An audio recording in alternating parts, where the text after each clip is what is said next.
الا قلت لك هذاك التليفون اللي شاد في يديك دابا باللي ما عمرك باقي غادي تشارجيه، غادي تقول هذا خونا هرب ليه. واحد من المراكز البحوث البريطانيه قدر يصنع بطاريه ما كتساليش من الشارج.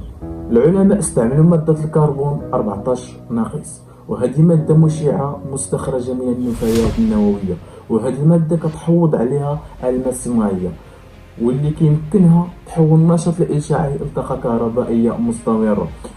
حيت بكل بساطة الأشعة النووية كتدوم مدة طويلة، ممكن تصل أكثر من 5000 سنة. إلا قدرنا نحولها للطاقة إلى طاقة كهربائية، فهاد الشيء كيعني طاقة كهربائية كتدوم نفس المدة.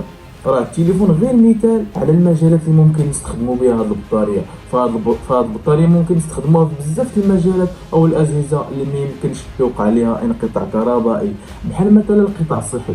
فراه من بين بعض الأجهزة في المستشفيات اللي ما خاصهاش يوقع عليها انقطاع كهربائي، خصوصا الأجهزة اللي كيكونوا عايشين بها اللي ما خاصهاش يوقع عليها انقطاع كهربائي، حيت بكل بساطة إلا طفات غادي يموت المريض.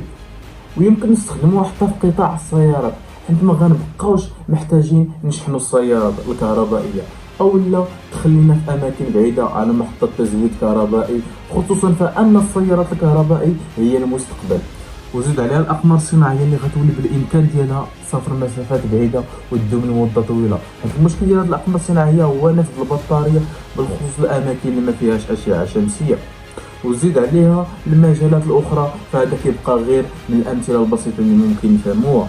من بين التساؤلات اللي تكونوا كتسائلوا دابا ان هذه الماده فراه هي مخلفات ديال النووي، ولكن راه العلماء تاكدوا ان الالماس الصناعي ماده كتعزل جميع الاشعاعات النوويه اللي ما غاديش تضر بصحه الانسان. وراه بيني وبينكم انا وحق الله من سوق لهاد الاضرار هادي، والله ما نموت بالاشعه النوويه ولا الفقصه ديال هاد التليفون ديما مدي شارجي.